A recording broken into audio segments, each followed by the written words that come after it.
ధరణి news జనం కోసం నిజం కోసం సామాన్య గొంతుక.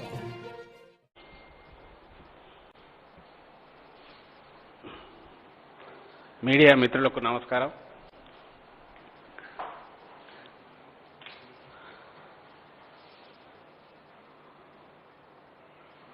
గతంలో ఇటీవల కార్పొరేషన్ మున్సిపల్ ఎన్నికలు జరిగిన నేపథ్యం, ఆ తర్వాత ఏలూరు ఎన్నిక ఆగడం, కౌంటింగ్ ఎన్నిక జరిగింది, కౌంటింగ్ మాత్రమే ఆపారు. అది ఆ ఫలితం నిన్న వచ్చింది. సో ఈ సందర్భంగా మరోసారి మాకు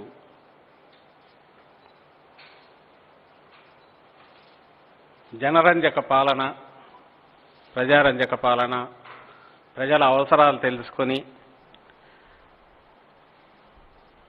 మొత్తం పేదరికం నుంచి పేదలందరినీ పైకి తీసుకుని వచ్చే దాంట్లో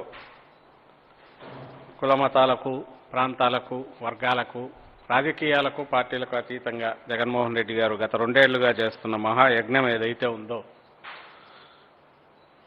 దాని ఫలితం ఎలా ఉంటుంది అనేది ఎన్నిక అప్పుడే జరిగినా ఫలితం నిన్న వచ్చిన తర్వాత మళ్ళీ ఇంకోసారి ఏలూరు ఎన్నిక ఫలితం వెలువడిన నేపథ్యంలో రుజువు అయిందని అందరితో షేర్ చేసుకోవడానికి ఈ సందర్భంగా మరోసారి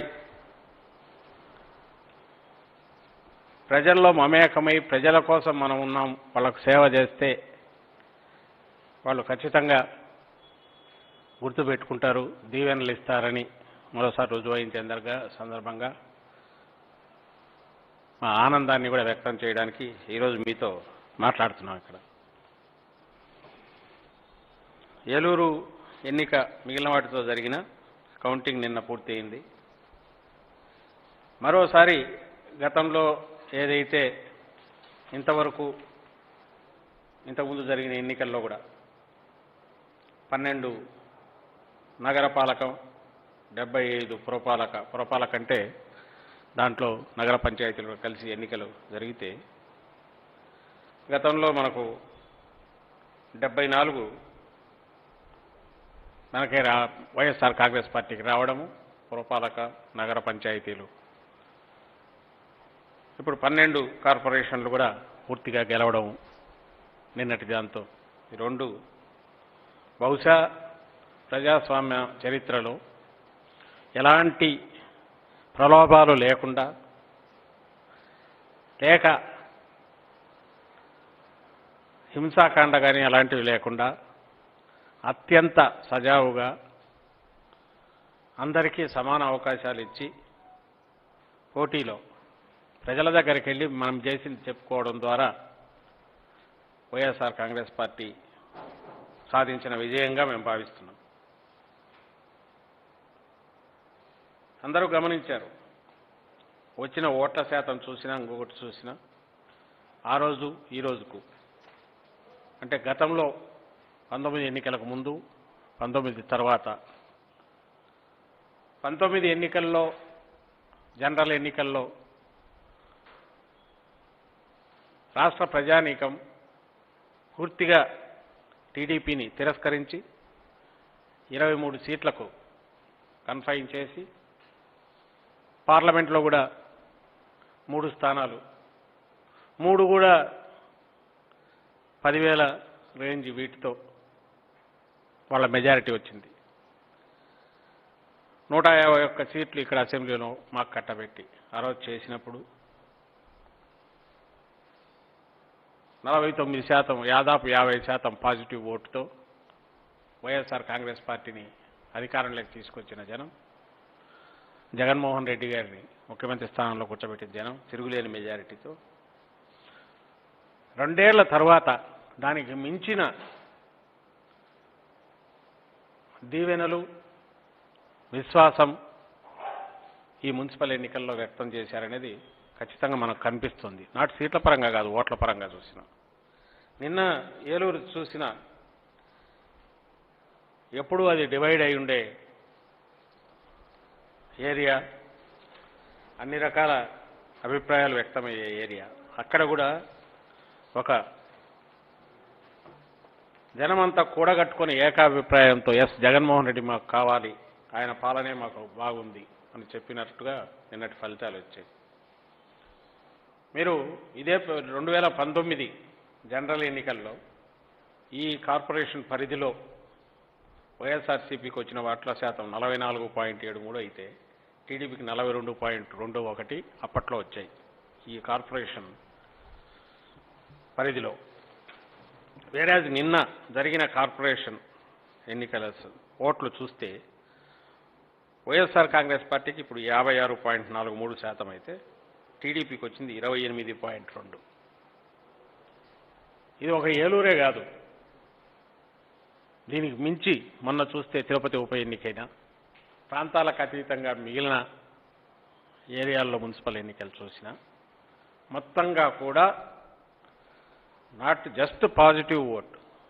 మళ్ళీ మేము ఎప్పుడు చెప్తుంటాం, ప్రజాస్వామ్యంలో మీరు ఎక్కడ వచ్చినా ఓటు డివైడ్ కావడం వల్ల అధికారంలోకి రావడమే ఎక్కువగా చూస్తుంటాం.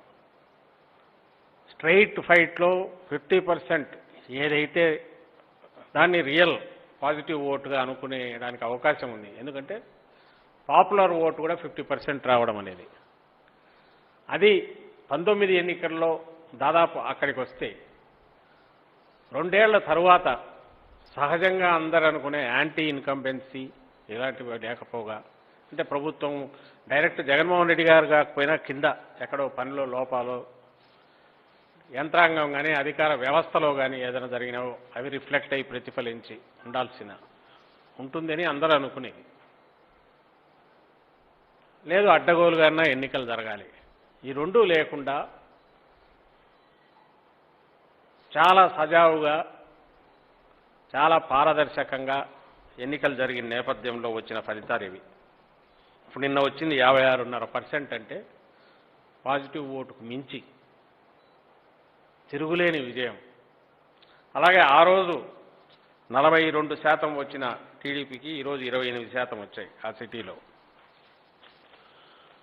అలాగే జనసేనకు సంబంధించినంత వరకు ఆ రోజు ఏలూరులో సేమ్ 2019లో 16,681 ఓట్లు వస్తే ఇప్పుడు వచ్చింది 7,407. సరే సీటు పరంగా ఒకటి రాలేదు, ఓట్ల పరంగా వాళ్ళది 50% డౌన్ అయింది. సేమ్ టీడీపీ అంటే అక్రాస్ ది బోర్డ్. ఇంకా చిత్రం, ఆ రోజు అదర్స్ 10,000 ఓట్లు వస్తే జనరల్ ఎలక్షన్లకు సంబంధించి ఆ రోజు బీజేపీకి 976 ఎప్పుడు జనరల్ ఎలక్షన్లో వచ్చినాయి. జేఎస్పీ జనసేన పార్టీకి ఆ రోజు 16,000 వచ్చాయి, ఈరోజు 7,407 వచ్చాయి. సో మొత్తంగా కూడా అన్నిటినీ తిరస్కరించి వైఎస్ఆర్ కాంగ్రెస్ పార్టీకి ఏకపక్షంగా ప్రజలు పట్టం కడుతున్నారనేది దీని ద్వారా తెలుస్తుంది అనేది నేను చెప్పదలుచుకున్నా. అందులో 2 ఏళ్ల పాలన పూర్తయ్యాక ఇదే ట్రెండ్ మిగిలిన ఆ రోజు కార్పొరేషను మున్సిపాలిటీ వాటిలో వచ్చింది, అదే దీంట్లో కూడా రిఫ్లెక్ట్ అయింది ఆ రోజు జరిగిన ఎన్నికల్లో. ఇదే రేపు రిజల్ట్ వచ్చినప్పుడు ఎంపీపీ ఎన్నికల్లో ఎంపీటీసీ జెడ్పీటీసీలో కూడా కనపడుతుంది అనేది ఓపెన్గా ఒప్పుకోకపోయినా వాళ్లకు తెలిసిందే, అందరికీ ముందుగానే చెప్పగలుగుతున్నామంటే ఆ పాజిటివ్ సానుకూల ఓటు అనుకూల ఓటు అనేది క్లియర్గా కనపడుతుంది.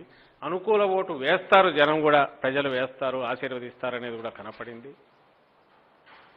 దీనికి నిజంగా ఆ రోజు మొత్తం మామూలుగా ఎన్నికలు జరిగితే ఇవి జెడ్పీటీసీ ఎంపీటీసీ అన్నీ ఈవేళకి ఎప్పుడో అయిపోయి మేము ఆ రోజు విజయోత్సవాలు జరుపుకోవడము ఆ రోజు చెప్పడము అయిపోయేది, రొటీన్లో పడిపోయేవాళ్ళం. వాళ్ళు పన్నిన టీడీపీ వాళ్ళు పన్నిన కుయుక్తులు కోర్టుల ద్వారా ఆపాలని చేయడము, పాపం ఆయన ఎక్కడున్నారో ఇప్పుడు నిమ్మగడ్డ రమేష్ గారు అని వీళ్ళు పైకెత్తి ఎన్నికల కమిషనర్ అంటే అది మొత్తం భారతదేశానికే చాలా ఇదేనట్టు ఒక తీసుకొచ్చేసి ఈరోజు పాపం ఆయన పూర్తి మర్చిపోయినారు. వాళ్ళు ఏమి ఎక్కడ తలుచుకుంటున్నట్టు కూడా లేదు. ఎక్కడున్నారో తెలియదు కానీ మహానుభావుడు.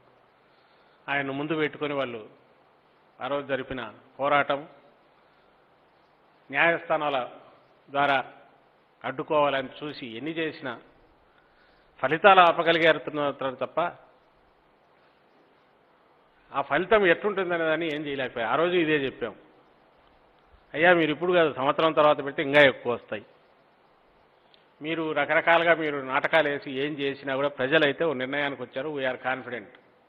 ఏ రోజు మీరు అర్ధరాత్రి చెప్పినా లేదా 10 రోజులు టైం ఇచ్చినా నెల టైం ఇచ్చినా ఎప్పుడు ఓటింగ్ జరిపినా ఖచ్చితంగా జగన్మోహన్ రెడ్డి గారి తరఫున ఉంటుంది. మేము పొగరగా అనడంలే. ఆయన తీసుకుంటున్న చర్యలు కానీ ఆయన పాలన కానీ అలా ఉంది. అందుకు బ్లెస్సింగ్స్ ఉన్నాయి. మీరు ఎలాంటి కళలన్నా కనొచ్చు, పగటి కళలు కనొచ్చు, ఏమైనా చేయొచ్చు అని చెప్తూనే వచ్చాము. అదే రిజల్ట్స్ డిలే అయినా రిఫ్లెక్ట్ అవుతోంది. మాకు ఒకందుకు ఆనందం ఏమంటే నిజంగా ఆ రోజే మేమందరం మాట్లాడితే అన్నీ కలిపి ఒకేసారి మాట్లాడి ఆ సంతోషం వెలుబుచ్చాల్సి వచ్చేది, వ్యక్తం చేయాల్సి వచ్చేది, షేర్ చేసుకోవాల్సి వచ్చేది. మాకు అంచెలంచెలుగా దాన్ని తలుచుకునే అవకాశం ఇచ్చినందుకు టీడీపీ అధినేత చంద్రబాబు నాయుడు గారికి, అలాగే ఆయన ఎక్కడున్నారో పాపం మహానుభావు నిమ్మగడ్డ రమేష్ గారు, ఆయనకు ఒకసారి కృతజ్ఞతలు చెప్పాలని అయితే నాకు అనిపిస్తుంది పర్సనల్గా. ఎందుకంటే రేపు ఎంపీపీ వస్తే మళ్ళీ మేము పెడతాం. ఆ రోజు ఇలాగే ఉంటాయి ఎంపీటీసీ జెడ్పీటీసీ ఎన్నికలు. వాటిని కూడా మేము తలుచుకొని ఒకసారి జగన్మోహన్ రెడ్డి గారి పాలన ఎట్లుంది, ప్రజల ఆశీస్సులు ఎట్లున్నాయనేది మళ్ళీ చెప్తాం. సో మీరు అనవసరంగా ఒక రోజులో పోయేదానికి స్ప్రెడ్ చేసి మాకు ఎక్కువ ఆనందం ఇచ్చినందుకు మీ అందరికీ మరోసారి కృతజ్ఞతలు చెప్తున్నాం. ఇది ఒక పాయింట్ నేను చెప్పదలుచుకున్నది. తర్వాత ఈరోజు కొంత పత్రికల్లో మరీ ముఖ్యంగా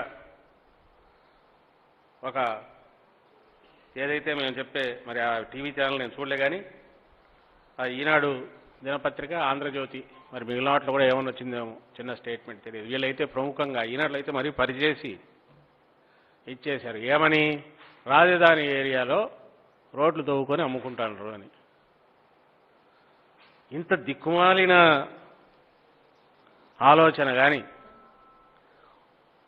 ఎవడన్నా రోడ్లు దొంగతనం చేస్తారని కానీ అసలు ఎట్లొచ్చిందో, ఎవరికొచ్చిందో ఆలోచన తెలియట్లా. నేనేమో ఫస్ట్ అది చూసి ఏదైనా పక్కన గడ్డరో ఎవడన్నా తీసుకుపోయాడేమో అట్లా ఏమన్నా. కాదంట, కంకర తవ్వి. కంకర తవ్వి అమ్ముకోవాలంటే అక్కడెందుకు, ఎక్కడెక్కడ ఉంది, అక్కడ ఇసుక ఉంది, కంకర ఉంది, లేదా ఇళ్ల దగ్గర ఉంటుంది, కన్స్ట్రక్షన్ ఏరియాలు ఉంటాయి. ఎవడన్నా దొంగతనం చేయాలనుకుంటే అది పోయి ఏమన్నా తీసుకున్నాడని అర్థం ఉంటుంది. అది కూడా చేస్తాడని అయితే నేను అనుకోను. ఎవడో తలమాసిన వాడు ఎవడన్నా ఉంటాడు, వాడికి ప్రపంచంలో అంత తలమాసిన వెధవ ఎవడు ఉంటాడని నేను అనుకోను. అది కూడా పొలిటికల్ పార్టీ వాళ్ళు, అది కూడా మా వైఎస్ఆర్సీపీ వాళ్ళు చేసినారంట. వీళ్ళు ఎవరో దళిత వేదిక వాళ్ళు పోయి దాన్ని ఆపాలని పోయినారంట. పోతే పరిగెత్తినారంట. ఏది టిప్పరు, జేసీబీ. సరే టిప్పర్ అంటే ఏదో ఫాస్ట్గా 80 కిలోమీటర్ల స్పీడ్తో, జేసీబీ ఎక్కడికి పరిగెడుతుంది? పోయి పట్టుకోండొచ్చు కదా, పట్టించుండొచ్చు కదా. అది అసలు మేము ఏం రాస్తున్నాము, ఏం చెప్తున్నాము, ఇది నమ్ముతారా నమ్మరా అనే ఇది కూడా లేకుండా వాళ్ళు ఒకటి రాయడము, దానికి అగింది కూడా బహుశా సలహాలు కూడా ఈ దిక్కుమాలను ఇచ్చింటారు. ఆయన ముంచుతున్నట్టున్నారు చంద్రబాబు నాయుడు గారిని. మరి ఆయన వీళ్ళను ఉంచినాడో తెలియదు, వీళ్ళు బాగుపడినట్టున్నారు అందరూ ఎవరేం ఆయన పాలనలో. కానీ ఆయన ఖచ్చితంగా వీళ్ళైతే ముంచుతున్నట్టున్నారు. ఆయన కొడుకును ఇలాంటి సలహాలు ఇస్తున్నారేమో తెలియదు. లేదా వీళ్ళ టీడీపీలో కూడా కల్చర్ ఉందేమో. ఎందుకంటే ఆ మధ్య అప్పుడు అమరావతి దీన్ని బెదరగొట్టడానికి ఎట్లయితే అరటి తోటలు తగలబెట్టారో, వచ్చేవన్నీ అలాంటి ఆలోచనలు ఉండొచ్చు. మరి ఈరోజు లేదా వాళ్ళ ఆదాయం తగ్గి ఏమన్నా కంకర అమ్ముకుంటారేమో తెలియదు. కానీ ఆ రోజు విపరీతంగా వచ్చేది కదా డబ్బులు. అవన్నీ అమరావతి ఎప్పుడైతే ఇదైపోయిందో, జీరో అయిందో, ఆ స్కామ్ ఏదైతే బయటకు వచ్చిందో అది పూర్తిగా వాళ్ళు కొంతమంది పగటికలా, కొంతమంది డ్రీము, దాన్ని జగన్మోహన్ రెడ్డి గారు పంక్చర్ చేశారు. ఆ కొంతమంది ఎవరైతే రియల్ ఎస్టేట్ మాఫియా ఉందో వాళ్ళ ప్లాన్ను, గ్రాండ్ ప్లాన్ను పంక్చర్ చేశారు జగన్మోహన్ రెడ్డి గారు. దాని మీద డిపెండ్ అయ్యి ఎవరన్నా ప్రిపేర్ అయిన దోపిడీదారుల చైన్ ఒకటి ఉంటుంది కింది వరకు. వాళ్లకు ఆదాయం తగ్గిపోయింది, బ్రోకర్లకు. వాళ్ళు బహుశా అర్ధరాత్రి పోయి కంకర అమ్ముకుంటున్నారేమో తెలియదు. అది సంబంధించి మరోసారి చెప్పదలుచుకున్నాను, ఏదన్నా పాయింట్ ఉంటే స్ట్రైట్ ఉండాలి. అమరావతికి సంబంధించి తీసుకుంటే మీ బతుకు చంద్రబాబు నాయుడు గారి సీఎంగా ఉన్నప్పుడు ఇల్లు ఆడ పెట్టుకొని కరకట్ట వెడల్పు చేయలేకపోయినారు మీరు. మేము ఎప్పుడు అంటుంటాం, ఆ కరకట్ట మీద సింగిల్ వెహికల్, రెండో వెహికల్ పోవాలంటే కష్టం. ఆయనకు తెలిసేది కాదు అప్పుడు సీఎం కాబట్టి, ఆయన వచ్చేప్పుడు మొత్తం అటు ఇటు బ్లాక్ చేసేవాళ్ళు కాబట్టి స్ట్రైట్ వెళ్ళేవాడు అనుకుంటా.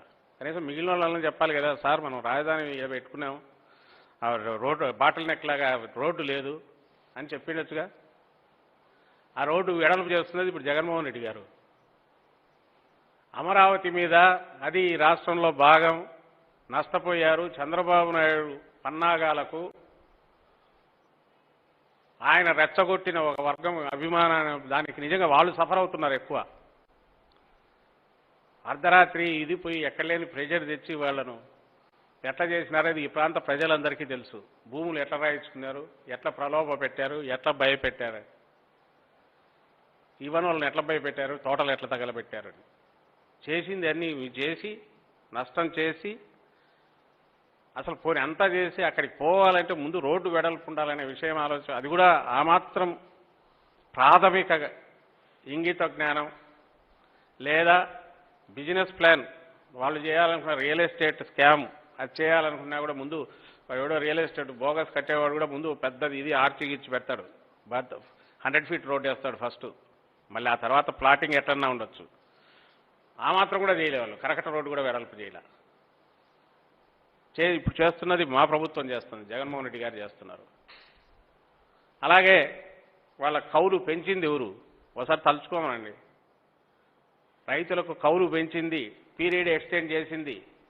ఇప్పుడు ఆ కాజాకు అక్కడికి రోడ్డు కలుపుతూ త్వరగా పూర్తి చేస్తున్నది కనెక్టివిటీ. ఇవన్నీ ఎవరు చేస్తున్నారు? జగన్మోహన్ రెడ్డి గారు కదా. ఏదైనా అనే ముందు కాంక్రీట్గా ఎస్ ఇదిగో ఇక్కడ మీద పొరపాటు, ఎస్ రాజధాని ఇక్కడ నుంచి మారుస్తున్నారు, మాకు నచ్చలేదు చెప్పండి, పర్లేదు. మీ మీ మీ పాలసీలు మీకున్నట్టు, మీ రాజకీయంగా మీ పార్టీకి, మీ పార్టీ అధికారంలోకి వచ్చింది మీకున్నట్టు లైన్ ఆఫ్ థింకింగ్ ఉన్నట్టే మా పార్టీకి ఉంటుంది, మా నాయకుడికి ఉంటుంది. నువ్వు అధికార కేంద్రీకరణ అనుకున్నావు, అధికార కేంద్రీకరణ కూడా ఒక ప్రాంతంలో కాదు, నీ జోబులో ఉండాలనుకున్నావు. ఆ పేరుతో లక్షల కోట్లు మింగాలనుకున్నావు.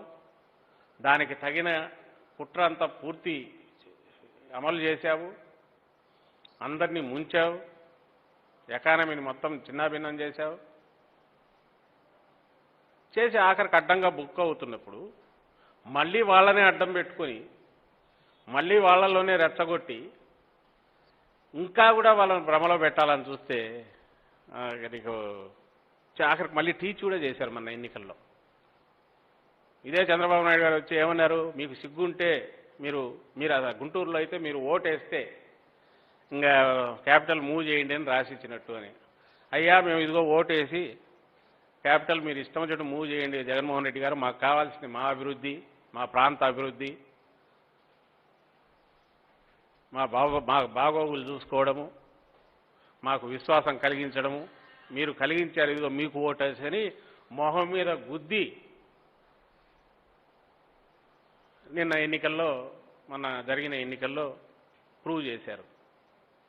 ఒక్కసారి ఆలోచిస్తే నిజంగా జనంలో లేదు, కృత్రిమంగా నువ్వు నడుపుతున్నడానికి అనడానికి అక్కడ జరుగుతున్నదే తెలుస్తుంది. ఎంతమంది కూర్చుంటున్నారు, ఎట్లా కూర్చుంటున్నారు, ఏమి చేస్తారని. నువ్వు జాకీలు పెట్టి లేపినా రావట్లే. ఎందుకంటే ప్రజలకు కావాల్సింది, పేదలకు కావాల్సింది వాళ్ళ బాగోగులు చూసుకునే ప్రభుత్వం, వాళ్ళ బతుకులు బాగుపడాలా. నీ బినామీలు బాగుపరచడానికి రాష్ట్రం ఉందో, నిన్ను బాగుపరచడానికో, నీకు వెల్త్ క్రియేట్ చేయడానికో రాష్ట్రము ప్రజలు ఉన్నారనుకో, నువ్వు ఎప్పుడు వేసినావు, పప్పులో కాలేసినావు, దెబ్బతిన్నావు, అయినా కూడా ఇంకా తలకాయ పనిచేయట్లే మీకు అనేది దీంతో అర్థమవుతుంది. ఇంకా మిమ్మల్ని అదే భ్రమలో పెట్టి ఈ పత్రికలు ఇవి చేస్తున్నది చూస్తే నవ్వాలనో ఏడవాలనో అర్థం కావట్లేదు. దండం పెట్టి నాయన మీరు అమస్తమని అంటాం, మా వైపు ఓల్డ్ ఏజ్ సెనిలిటీ వచ్చి ఏమన్నా ఇది అవుతాయి. రామోజీరావు గారికి 80 ఏళ్ళు వస్తున్నాయా, 85 ఏళ్ళు నాకు తెలియదు ఎంతో, కానీ పెద్ద ఆయన. మరి కామన్ సెన్స్ అనేది ఉంటుంది. రాస్తే ఇది నవ్విపోరా జనం చూసి ఏమనుకుంటారని కూడా లేకుండా ఇట్లా అడ్డగోలు రాయడం, ఇది ఒక రకంగా వాళ్ళే ఎక్స్పోజ్ అవుతారు కాబట్టి, దొరికారు కాబట్టి నేను కూడా ఎక్కువ చెప్తున్నా దాని గురించి. దీనివల్ల ఏం ప్రయోజనం ఉండదు. ఇంకోసారి మాకు ఇదిగో తన్నించుకోవడం తప్ప మేము మళ్ళీ అంటాము ఎదురుగా ఇదే. నిజంగానే మీకు ఏదైనా ఉంటే చెప్పండి. మీరు ఆ రోజు చేసింది ఏంది, ఈరోజు జగన్మోహన్ రెడ్డి గారు ఎక్కడ నష్టం చేస్తున్నారు. ఖచ్చితంగా మీ వందల మందో లేకుంటే పదుల్లోనో వందల్లోనో లక్షల కోట్లు సంపాదించుకునే అనుకున్న వాళ్ళ పగటి కళలు చిన్నాభిన్నం చేశారు జగన్మోహన్ రెడ్డి గారు. అది తప్పైతే తప్పే చేస్తున్నాం. లక్షలాది మంది జనంకు బాగోగు చూస్తున్నారు, బాగుపరుస్తున్నారు వాళ్ళ జీవితాలు. అది వాళ్ళు గ్రహించారు కాబట్టి మొన్నటి ఎన్నికల్లో అంత మంచి ఫలితం మాకు ఇచ్చారు. అందులోనూ మీరు బెదిరేగొట్టిన మీరు సిగ్గు ఉంటే మీరు అట్లా చేయరన్నా, లేకుంటే మీకు సిగ్గు లేదని తిట్టినా నువ్వేమన్నా అనుకో స్వామి, నిన్ను నమ్మి ఇన్నాళ్ళు మునిగినామని చెప్పి రిజల్ట్స్ చూపించినారు. ఇంకా అయినా తలకెక్కకపోతే మీ కర్మ. సో ఈ రెండింటితో పాటు గత 4-5 రోజులుగా వీళ్ళు ఎక్కడ అంటే అక్కడ ఉద్యమం చేస్తున్నారంట. ఇంతకుముందు ఇళ్లలో కూర్చొని చేసేవాళ్ళు రోడ్లు గుంతలు ఉన్నాయని మొక్కలు నాటుతున్నారంట. మరి ఆ గుంతల్ని మీ హయాంలోంచి పడుతున్నాయి స్వామి, టీడీపీ హయాంలోంచి కూడా మీరు ఎప్పుడు పట్టించుకోలే. మేము పట్టించుకుంటున్నాం. ఇప్పుడు టీడీపీ హయాంలో నుంచి పడిన గుంతలను మీరు ఎప్పుడు పట్టించుకోలే. ఈరోజు జగన్మోహన్ రెడ్డి గారి ప్రభుత్వం వాటికి సంబంధించి శాశ్వతంగా ఎవరీ ఇయర్ కూడా రిపేర్లకు వాటికి సంబంధించి ఇది పెట్టడం కోసమే 2,000 కోట్లతో టెండర్లు పిలిచింది. దానికి సంబంధించిన వర్క్స్ మొదలవుతాయి. ఎవడు తలకాయ ఉండేవాళ్ళు ఎవరు వర్షాలు ఫుల్ పడేటప్పుడు అప్పుడు రోడ్డు పనులకు దిగరనే విషయం కూడా మీకు ఆ ఇంగితం కూడా ఉన్నట్లేదు. లేదంటే ఎలాగో రేపు ఈ నెక్స్ట్ మంత్ ఈ వర్షాలు అయిపోయినప్పుడు మొదలవుతావు కాబట్టి మనం ఈలోగా ఉద్యమం చేస్తే ఇది మా దెబ్బకు జగన్మోహన్ రెడ్డి గారు దిగి వచ్చేసినారని చెప్పుకోవడానికన్నా ఉండాలి. కానీ అసలు నవ్విపోతారు. 1,00,000 సార్లు చెప్తున్నాం. మీ పార్టీ 2 ఏళ్ల క్రితం అధికారంలో ఉన్నారు, అంతకుముందు అధికారంలో ఉన్నారు. మీ నాయకుడు చెప్పుకుంటున్నట్టు 14 ఏళ్ళు ఆయన 14 ఏళ్ళు ముఖ్యమంత్రిగా పనిచేశాడు. మీకు ఒక హక్కు ఉండదనే విషయం గుర్తుంచుకోవాలి. ఏ హక్కు అంటే టీడీపీ వాళ్లకు నోటికొచ్చినట్టు ఎప్పుడు అధికారం దగ్గరికి రానో లేకుంటే ఓ యూనియన్ లాగానో ఒక శాశ్వతంగా అపోజిషన్లో ఉండే పార్టీనో వాళ్ళు డిమాండ్ చేసినట్టు చేసే హక్కు మీకు ఉండదు, మాకు కూడా ఉండదు. రేపు ఎందుకు ఉండదంటే నువ్వు రూల్ చేసావు, తక్కువ ఇమ్మీడియట్ అదే గుర్తొస్తుంది. పోలికి వస్తే సరే ఆయన జగన్మోహన్ రెడ్డి గారు చేయట్లేదు అంటున్నాడు, వీడు ఏం చేసినాడని. ఏం చేసినాడు చూస్తే మొత్తం దోచుకోవడం తప్ప ఇంకేం చేయలేదని కనపడుతుంది. ఇట్లా చిల్లర వేషాలు ఆ రోజు మేము వేయలే. ఆ గుంత దగ్గర చెట్టు పాతడం అంతేగింటే వాటికి చంద్రన్న గుంతలు అనాలేమో. మా గుంతలు కాదు, మీ గుంతలు. అయితే మా జగన్మోహన్ రెడ్డి గారు ఏం చేస్తున్నారంటే వాటికి పర్మనెంట్ ఒక మెకానిజం ఏర్పాటు చేశారు. గతంలో ఎప్పుడు లేనట్టుగా ఆ రిపేర్లకు వాటికి ఓ సెస్ వేసి దాని మీద కూడా మళ్ళీ ఏడుపు, నువ్వు సెస్ వేయకూడదు ఇంకోటి చేయకూడదు. మేము సెస్ వేసి జోబులో పెట్టుకోవట్లే, జనం తిరిగే రోడ్లు వీటికి వాడుతున్నారు. దానికే కరెక్ట్ దానికే వెళ్తుంది, దానికోసమే పెడతారు. దానికోసం ఫండ్ క్రియేట్ చేస్తున్నారు. దానికోసం వచ్చిన దాన్ని ఆ రోడ్ల రిపేర్లకు వాడుతున్నారు. అది చూస్తుండండి, అవుతాయి. ఈ మాన్సూన్ అయిపోగానే మొదలవుతాయి. సో ఆ ప్రాసెస్ కూడా నడుస్తుందని మీకు తెలుసు, అందరికీ తెలుసు. మీకు చంద్రబాబు నాయుడు గారు మీకు ఉద్యమాలు చేయడానికో ఇంకోటి చేయడానికో మీకైతే మేము ఎప్పుడు అవకాశం జగన్మోహన్ రెడ్డి గారు ఇవ్వరు. ఎందుకు ఇవ్వరంటే మీ ఆలోచనల కంటే ముందుగా ఆయన 2 అడుగులు ముందుగా ప్రజల సమస్యలు ఏవేవో తెలుసుకొని వాటిని పరిష్కరించడానికి ముందుగానే ఉంటారు. ఎందుకంటే మేము ప్రజల్లో నుంచి వచ్చిన పార్టీ, ప్రజల్లో ఉంది. సో వాళ్ళ అవసరాలు ఏవో తెలుసు. ఎక్కడ పొరపాటు జరిగితే కరెక్ట్ చేసుకోవడానికి అత్యంత సెన్సిటివ్గా ముందుకు ప్రతిస్పందిస్తాం, పరిష్కరించడానికి ట్రై చేస్తాం. చేయడానికి డిలే అయితే అది చెప్తాం, కన్విన్స్ చేసుకుంటాం. కాబట్టి ఈ రూట్లో మీరేం చేసినా లాభం ఉండదనేది చంద్రబాబు నాయుడు గారు మరోసారి చెప్తున్నాం. Thank you.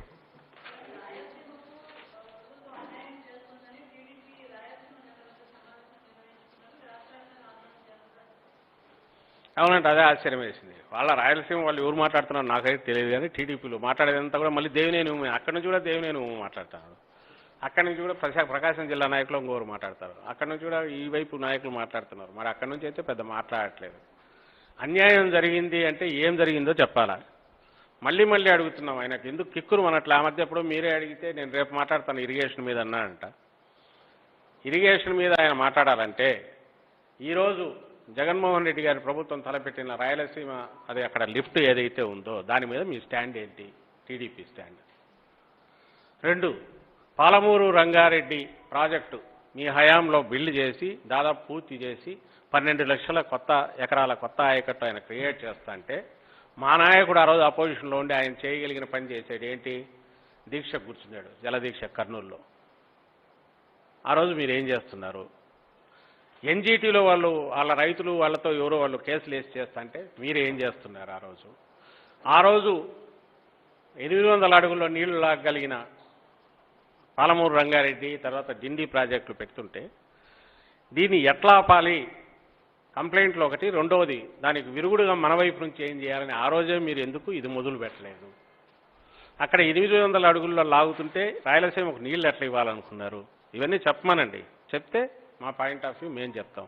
జగన్మోహన్ రెడ్డి గారు వచ్చిన రోజు నుంచి తక్కువ సమయంలో ఎక్కువ నీళ్లు అటువైపు మనకు రావాల్సిన నీళ్లు 140 టీఎంసీలు ఏదైతే మనకు అలొకేటెడ్ ఉన్నాయో రాయలసీమ ప్రాంతానికి, అవి తక్కువ సమయంలో ఎక్కువ నీళ్లు ఎట్లా తీసుకెళ్ళాలి, ఇమ్మీడియట్ కాలువలు వెడల్పు చేయాలి, అలాగే ఇక్కడి నుంచి తీసుకోవాల్సిన నీళ్లు ఫాస్ట్గా మనం తీసుకోగలగాలి అనే ఉద్దేశంతో ఏదైతే ముందు చేయగలమో కాలువల వెడల్పు అనే విషయం మీద అప్పుడే దృష్టి పెట్టారు. ఆ రోజు నుంచి మీటింగ్స్ జరిగాయి. మీరు పాత పేపర్లు తిరిగేసినా, మీడియా రిపోర్ట్స్ చూసినా అవన్నీ కనపడతాయి.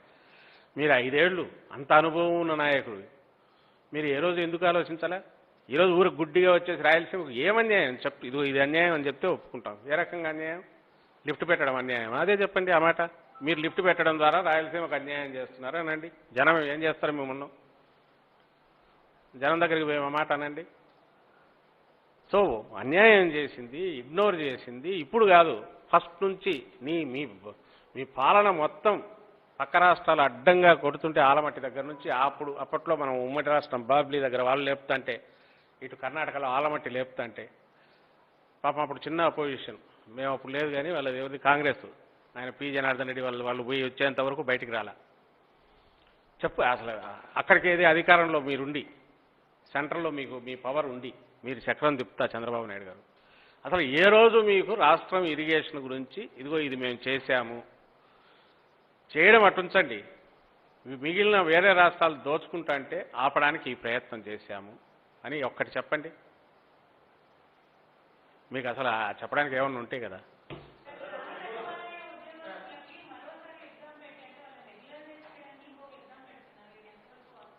లేదమ్మా, అసలు అది మామూలుగా అదే మా దృష్టి కూడా వచ్చింది, నేను డిస్కస్ చేశాను. ఎనీ ఎంప్లాయ్మెంట్ ఎక్కడున్నా ప్రొబేషన్ నుంచి గవర్నమెంట్ ఎంప్లాయ్మెంట్లో ఐఏఎస్లు కూడా ఉన్నట్టుంది, అందరికీ ఉన్నట్టుంది. ప్రొబేషన్ నుంచి రెగ్యులర్ దీంట్లోకి వచ్చేటప్పుడు డిపార్ట్మెంటల్ టెస్ట్ ఉంటుంది. కేవలం అలాంటి టెస్టే. ఎందుకు అపోహ వస్తుందో తెలియట్లేదు తప్ప. రెండవది, ఉద్యోగాలు ఎక్కడ పిక్కుతారు? ప్రొబేషన్ ఎక్స్టెండ్ కావచ్చు. నేను పొద్దున ఎవరో ఐఏఎస్ అధికారులతో మాట్లాడుతుంటే మాకు కూడా ఉంటుంది, ఒక ఆయన చెప్తున్నారు, తెలుగు నేను ఫస్ట్ మిస్ అయ్యాను, తర్వాత మళ్ళీ పాస్ అయ్యాను, దెన్ అప్పుడు నాకు ప్రొబేషన్ ఇదండి. ఉద్యోగాలు ఎవరివి పోవు అనే విషయం వాళ్ళకు కూడా తెలుసు. టెస్ట్ కూడా నార్మల్ ఎంప్లాయీస్కు ప్రొబేషన్ నుంచి పర్మనెంట్ కావడానికి ఉన్న టెస్టు, ఒకవేళ ఒకసారి ఫెయిల్ అయితే రెండోసారి రాస్తారు, రెండోసారి అయితే మూడోసారి, అంతవరకు ప్రొబేషన్ ఎక్స్టెండ్ అవుతుంది. ఇందులో ఆందోళన చెందాల్సింది ఏం లేదు. మరి ఎందుకు వచ్చిందో అలాంటి తప్పుడు ఇది, అలాంటి అపోహలు ఎందుకు వచ్చాయో ఏమీ లేవు. మళ్ళీ ఇప్పుడు స్పష్టంగా చెప్తున్నా, ఐ థింక్ వాళ్ళ నుంచి కూడా వస్తుంది అనుకుంటున్నా. డిపార్ట్మెంటల్ టెస్ట్ తప్ప ఏముండదు. డిపార్ట్మెంటల్ టెస్ట్ ఇట్స్ కామన్, అందరికీ జరిగేదే అండి, అందరికీ జరుగుతుంది. ఇయర్లీ ట్వైస్ జరుపుతారు ఏపీపీఎస్సీ నుంచి, అట్లే జరుగుతుంది. ఒకవేళ దాంట్లో ఫస్ట్ ఇది సక్సెస్ కాకపోతే నెక్స్ట్ అవుతారు, ప్రొబేషన్ ఎక్స్టెండ్ అవుతుంది, అంతే తప్ప ఎవరి ఉద్యోగాలకు డోకా ఉండదు. ఎందుకు ఇలాంటి ఆలోచనలు వస్తున్నాయో, అందులోనూ ఆ వ్యవస్థ తీసుకొచ్చింది జగన్మోహన్ రెడ్డి గారు, పెట్టింది జగన్మోహన్ రెడ్డి గారు. ఉన్న వాళ్ళకు ఉద్యోగ భద్రత ఎట్లా కల్పించాలి, ఏ రకంగా వాళ్ళను సర్వీస్లోకి తీసుకోవాలి, ఏ రకంగా వాళ్ళకు భరోసా ఇచ్చి నిలబెట్టాలి, వీళ్ళకే కాదు మిగిలిన వాళ్ళకు కూడా అనేది ఆయన ఆలోచనలు. ఈ చంద్రబాబు నాయుడు గారు వడపోసి తీసుకున్న దాంట్లో నుంచి 50,000 మంది తీసి ఇంకోటి ఉన్నది తీసి మా పార్టీ వాళ్ళు కదా అని వాళ్ళని కొట్టి ఇంకోటి తీసి ఇట్లాంటి దిక్కుమాలిన ఆలోచనలు అయితే జగన్మోహన్ రెడ్డి గారికి రాబోవు. మరి వాళ్ళల్లో ఎవరు ఇలాంటి అపోహలు క్రియేట్ చేస్తున్నారో తెలియదు, కానీ మీ ద్వారా ఒకటి స్పష్టంగా చెప్పదలుచుకుంది, అవి నార్మల్ జనరల్ డిపార్ట్మెంటల్ టెస్ట్. ఎప్పుడు అందరు మిగిలిన ఎంప్లాయీస్కి అయితే ఎట్లా రెగ్యులరైజ్ పర్మనెంట్ కావడానికి పెడుతున్నట్టు వీళ్ళకుంటాయి. అందులో ఒకసారి ఇదైతే రెండోసారి రాసుకోవచ్చు. ఉద్యోగాలు అయితే ఎవరివి పోవు.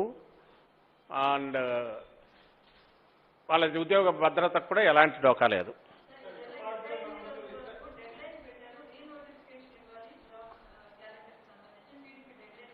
ఏదమ్మా? ఆ.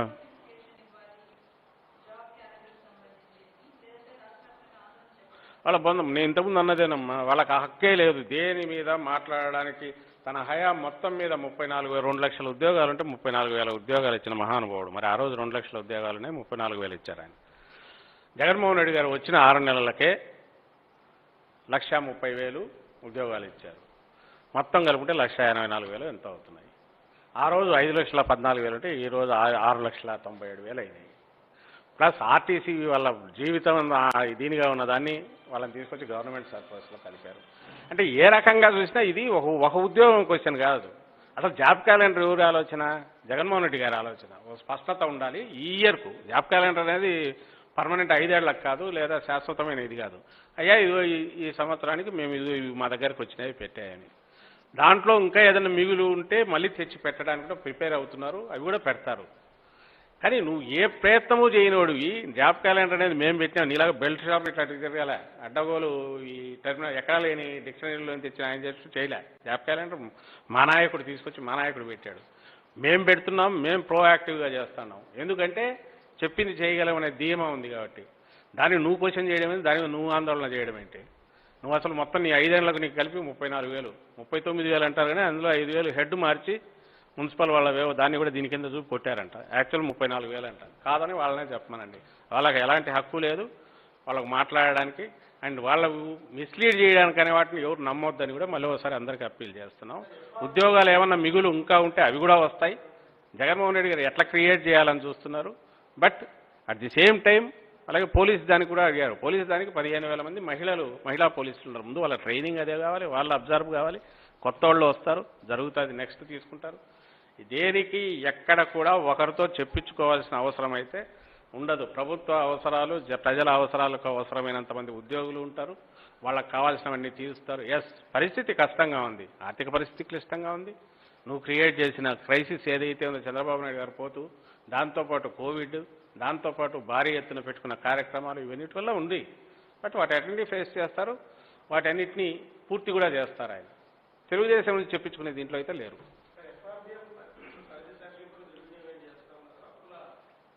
ఎవరన్నారు? సెంటర్ ఏం చేస్తుంది అక్కడ? వాళ్ళ దగ్గర చేసేది. ఏ కుటుంబమైనా, రాష్ట్రమైనా, కేంద్రమైనా మనకున్న వనరులకు మించి ఎప్పుడు పోతారు? మన అవసరాలు పెరిగినప్పుడు పోతారు. అవసరాలు కాని వాటికో స్వార్థం కోసమో లేకుంటే ఇంకో రకంగా పోతే తప్పు. కానీ రాష్ట్రం కానీ కేంద్రం కానీ, కేంద్రం చేస్తున్నది అడ్డగోలుగా పోట్ల, వాళ్ళు దానికి ఫాలో అవుతున్నారా? వాళ్ళు చేస్తున్నారు. చెప్పను కాలేదని. అలాగే నిన్న కూడా ఆయన ఐవైఆర్ కృష్ణారావు గారు చూశాను. ఆయన ఫైనాన్స్ సెక్రటరీ కూడా చేశారు. ఆయన బ్యాంకులకు గ్యారంటీ ఇస్తే ఎట్లా ప్రభుత్వం ఇచ్చేసేసి ఏదని అంటున్నారు. నాకు అర్థం కావట్లేదు. ఆయన ఉన్నప్పుడు ఇచ్చింటారు.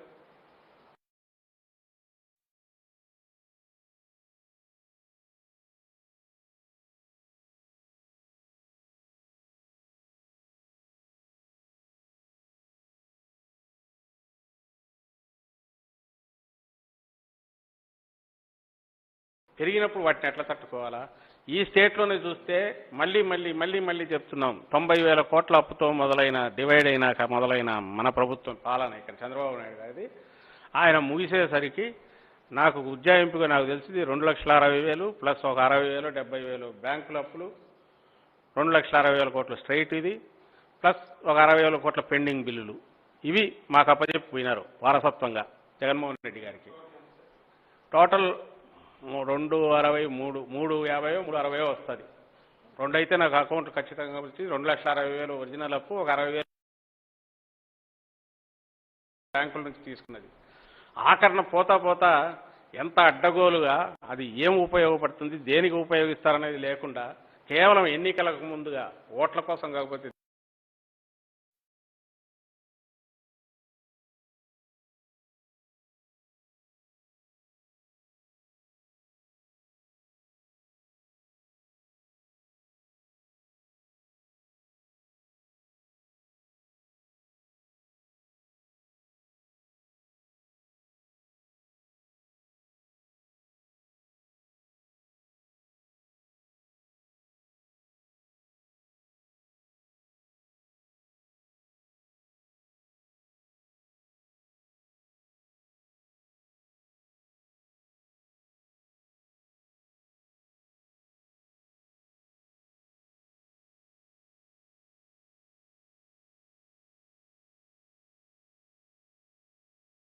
కాదు.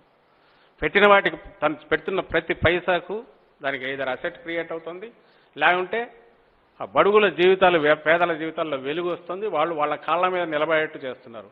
నేమ్ ఎనీథింగ్ ఒక్కటి, ఇది అనవసరంగా ఇస్తున్నారు, ఇది జస్ట్ డోల్ అవుట్ ఊరికి వాళ్ళకి పడేసి ప్రలోభ పెడుతున్నారు అని ఒక్కటి చూపండి. దానికి ఒక జస్టిఫికేషన్ ఉంది. పైగా కోవిడ్ వచ్చింది, రావాల్సిన ఆదాయం మొత్తం పోయింది, అండ్ ఖర్చు విపరీతంగా పెరిగింది. 20-30 వేల కోట్లు అడిషనల్ పెట్టాల్సి వచ్చింది. ఎకానమిక్స్ అందరూ కూడా ప్రైజ్ చేస్తున్నారు. ఈ టైంలో డైరెక్ట్ బెనిఫిషియరీ ట్రాన్స్ఫర్ లబ్ధిదారులకు లేదంటే పేదలకు అందజేయడం అనేది ది కరెక్ట్ థింగ్. ఎక్కడైనా ఏ గవర్నమెంట్ అయినా చేయాల్సింది అనేది.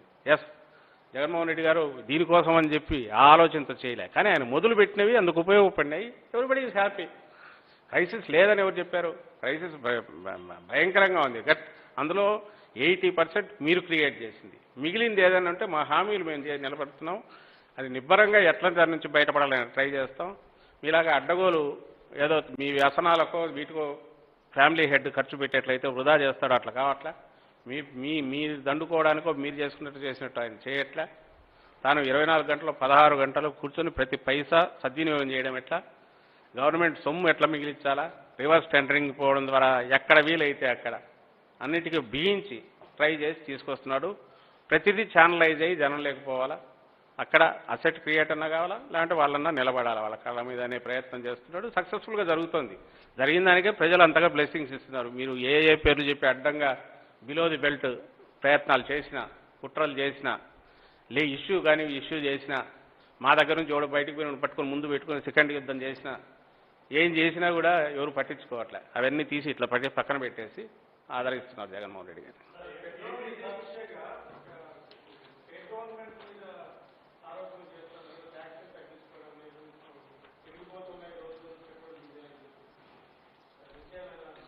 నేను మొన్న వాళ్ళు కూడా చూశాను, ఏది ఇవి పెరిగిపోతున్నాయి. ఆయన హయాంలో ఎట్లున్నాయో, చంద్రబాబు నాయుడు గారి హయాంలో ఎట్లున్నాయో చెప్తున్నా కదా. వాళ్ళకి లేదు, ఆ రైట్ లేదు. ఎవరో సిపిఐలో సిపిఎంలో వాళ్ళన్నా అంటే అర్థమవుతుంది. వాళ్ళని కూడా అడుగుతాం, మీ వెస్ట్ బెంగాల్లో ఏం చేసినారు, కేరళలో ఏం చేసినారని. అది డిస్కషన్ వల్ల దెర్ ఇస్ నో పాయింట్. బహుశా ఎవరన్నా అడగడానికంటే యూనియన్లు అడుగుతుంటాయి జనరల్గా, మాకు మిగిలిన పనులే మా డిమాండ్లని. అట్లా చేయదలుచుకుంటే చేసుకోమని. కానీ రెస్పాన్సిబుల్ పొలిటికల్ పార్టీ, అందులోనే ఒకప్పుడు పవర్లో ఉన్న పార్టీ మాట్లాడేటప్పుడు ఒళ్ళు దగ్గర పెట్టుకొని మాట్లాడాలి. మేము మాట్లాడతాం, మేము అపోజిషన్లో ఉన్నప్పుడు మేము ఎక్కడ ఒక్కటి నోరు జారాలి. రియల్ ఇష్యూస్ మీద ఉంటే ఫైట్ చేశాం. కానీ ఇట్లా అడ్డగోలు కామెంట్స్ అయితే ఇది చేయలేదు. అప్పు చేయకూడదు, అప్పు చేయకపోతే ఎక్కడి నుంచి వస్తుంది, ప్రింట్ చేసుకుంటారా? కానీ అప్పు చేసినాక దేనికి ఖర్చు పెడుతున్నాము, దాని రీపేమెంట్కి ఎట్లా చూస్తున్నాము అనేది వస్తుంది. దానివల్ల వెల్త్ క్రియేట్ అయ్యి కాళ్ళ మీద నిలబడితే రేపు అదే మార్కెట్ పెరుగుతుంది, పొటెన్షియల్ పెరుగుతుంది, పర్చేజింగ్ కెపాసిటీ పెరుగుతుంది, ఉద్యోగాల కల్పన జరిగితే ఎంప్లాయ్మెంట్ జనరేట్ అయిపోతే ఆర్థిక వ్యవస్థ బెనిఫిట్ అవుతుంది, జీడిపి ఇది పెరగాలి, మన జీడిపి కూడా పెంచుకోవడానికి ప్రయత్నం చేయాలి. ఇవన్నీ జరగాలి. బట్ అట్ ది సేమ్ దానికి ఏదైనా సలహాలు ఇచ్చినా బాగుంటుంది. ఇక్కడ ఏదో మీరు ఇది అవుతున్నారు, ఇది చేయండి అట్లా ఇస్తారని మేము అనుకోవట్లేదు. రాజకీయ పార్టీ ఎక్కడ దొరుకుతారని చూడొచ్చు, దాంట్లో కూడా ఏం తప్పు పట్టట్లే. కానీ అనే ముందు తిరిగి మనల్నే కొడతారు. 2 ఏళ్ల క్రితమే ఇదే 10 ఏళ్ల క్రితం ఉంటే చాలా రోజులు అయిందిలే అనుకోవచ్చు. ఎవ్వరూ మర్చిపోలే చంద్రబాబు నాయుడు గారు చేసినవి, ఆయన పాలన, ఆయన గవర్నమెంట్ చేసిన దురాగతాలు కానీ, అప్పుడు జరిగిన మాఫియా పాలన కానీ జనం ఎవరు మర్చిపోలే. కాబట్టి వాళ్ళు ఏది మాట్లాడినా తిరిగి వాళ్ళ మొహమే తరుస్తారు జనం. కానీ మేము కానీ దాన్నే పాయింట్అవుట్ చేస్తామని ఆ పైన చెప్తున్నాను.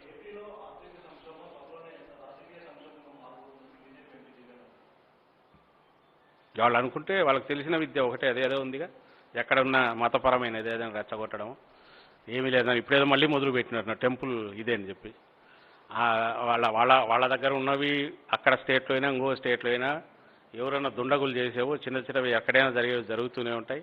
లా తీసుకునే దానికి ఇక్కడ చేస్తుంది. ఇక్కడ ఆ హయాంలో అంతకుముందు చంద్రబాబు హయాంలో జరుగుతుంది. ఇప్పుడు జరిగితే ఎక్కడ జరుగుతాయో యాక్షన్ తీసుకుంటారు.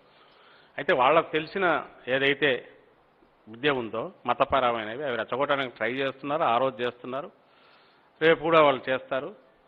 ఇంకా మిగిలినవి ఏది మాట్లాడినా కూడా ఇప్పుడు ఆ సెంటర్లో వాళ్ళు ఉన్నారు, అక్కడ నుంచి రావాల్సిన వాళ్ళు ఇప్పిస్తే పూర్తిగా పోలవరం కానీ మిగిలినవి కానీ ఇప్పుడు స్టేట్ ఉన్న పరిస్థితిలో ఇప్పుడు అందరూ అప్రిషియేట్ చేస్తూ 1,00,000 కోట్లకు పైగా నేరుగా ప్రజల్లోకి పంపి ప్రధాని గారు కానీ లేకపోతే కేంద్ర ప్రభుత్వం కానీ ఎట్లయితే నిధులు సద్వినియోగం కావాలి, కిందికి పోవాలనే దాంట్లో పూర్తి 100% పర్ఫెక్ట్గా చేస్తున్న స్టేట్గా మనకు రావాల్సినవి కనీసం పోలవరం కానీ మిగిలినవి కానీ ఎప్పుడు వచ్చేవి అప్పుడు ఇప్పిస్తే బీజేపీ నాయకులు జీవీఎల్ గారు వాళ్ళు స్టేట్కు చాలా హెల్ప్ చేసినట్టు అవుతుంది.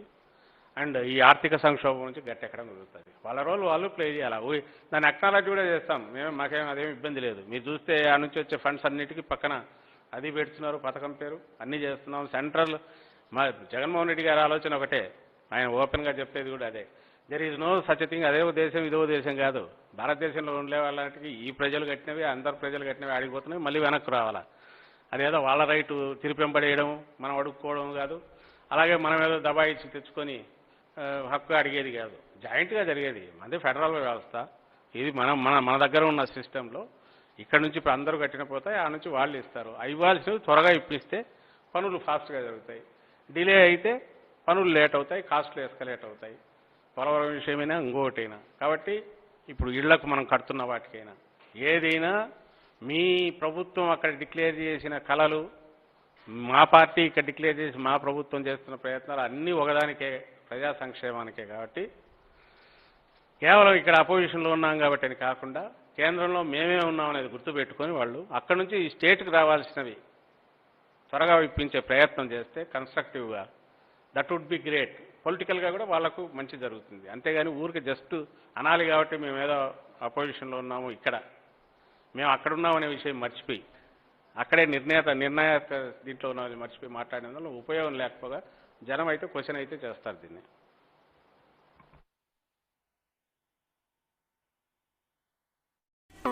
Thanks for watching this video. Please like, share and subscribe to Dharani TV.